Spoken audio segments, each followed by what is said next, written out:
Hello friends, इस video का हमारा टॉपिक है समाजीकरण की प्रक्रिया में खेल की भूमिका। तो इस वीडियो में हम लोग समाजीकरण की प्रक्रिया में खेल किस तरह से अपना भूमिका निभाता है, खेल का क्या महत्व होता है, इन सभी के बारे में हम लोग क्रमबद्ध रूप से सरल भाषा में अध्ययन करेंगे। तो चलिए देखते हैं कि समाजीकरण की प्रक्रिया में खेल किस प्रकार से अपना भूमिका को निभाता है। समाजीकरण की प्रक्रिया में खेल की भूमिका को जानने से पहले हम ये जानते हैं कि समाजीकरण क्या होता है। तो देखते हैं कि समाजीकरण क्या होता है। तो समाजीकरण जो है सो एक सीखने की प्रक्रिया है।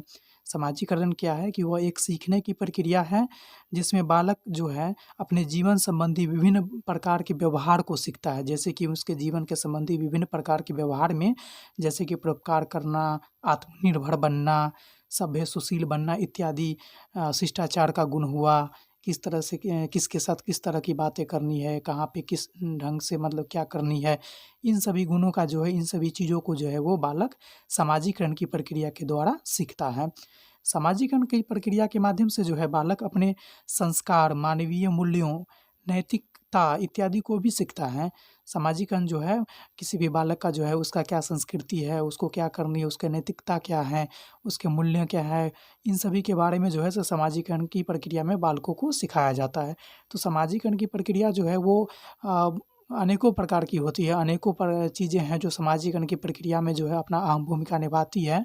जैसे कि हम बात करें कि समाजीकरण की प्रक्रिया सबसे पहले जैसे कि शुरू हो जाती है बालक के अपने परिवार में ही समाजीकरण की प्रक्रिया शुरू हो जाती है। परिवार के सदस्य भी जो भी लोग होते हैं, वे सारे लोग जो हैं वो बालक के समाजीकरण में जो है अपना भूमिका निभाते हैं।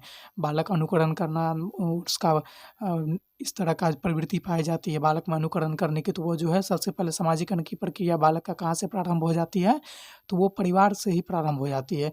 लेकिन परिवार के साथ-साथ और भी कुछ ऐसे समुदाय हैं, जैसे विद्यालय हो गया, शिक्षक हैं, बालक के समकक्षीय मित्र हो गए, सम उम्र के जो भी बालक का जो समूह होगा, खेल-कूद का जो भी समूह है, ये सब जो बालक किस परिवेश में रह रहा है, यह सब चीज़ें भी समाजीकरण के प्रक्रिया में बहुत बड़ा मैटर करता है और वह इन चीज़ों को प्रभावित करता है। तो हम उन चीज़ों को इसमें जो है सभी चीज़ों के बारे में तो अध्ययन नहीं करेंगे हम लोग इस वीडियो में, सिर्फ़ और सिर्फ़ जो है समाजीकरण में जो खेल की जो भूमिका होती है, खेल किस प्रकार से समाजीकरण में अपना महत्व को दर्शाता है, उसके बारे में अध्ययन करते हैं।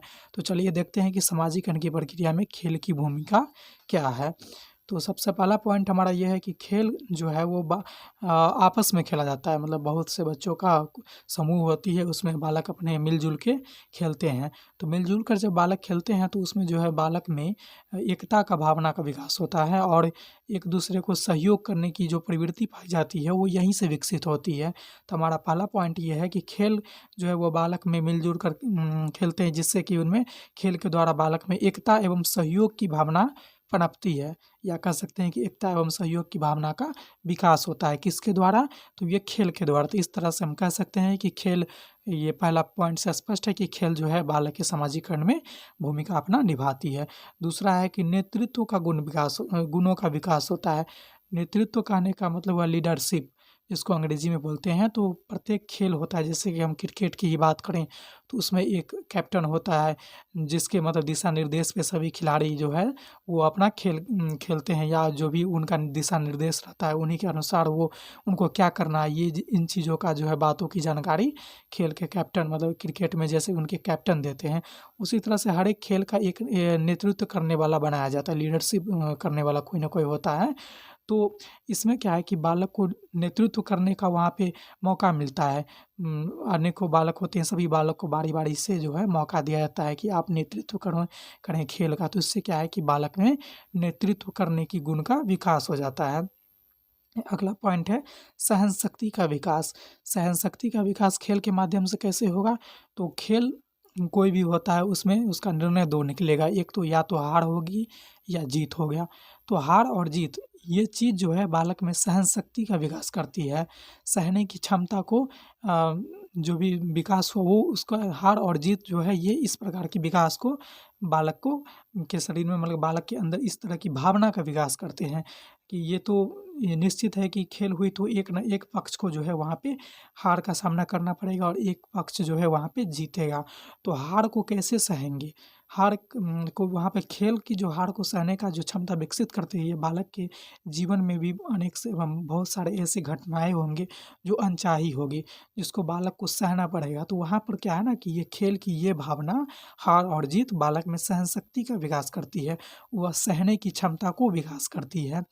और अगला पॉइंट हमारा ये है कि संवेग पर नियंत्रण करने की क्षमता का विकास भी जो है वो खेल करती है। संवेग कहने का मतलब हुआ कि संवेग के अंतर्गत जैसे डर हो गया, खुशी, अत्यधिक उत्तेजना, खुशी हो गया, वो डर गया, किसी चीज़ डिप्रेशन में चला गया, ये सारी चीज़ें जो है संवेग है। तो संवेग खेल जैसे कि कोई बालक खेल में जीत गया, तो वो उनको इस तरह का मतलब उत्तेजना नहीं प्रदर्शित करना है कि जिससे अगले को उससे मतलब का हानि पहुँचे, अगले को कष्ट हो।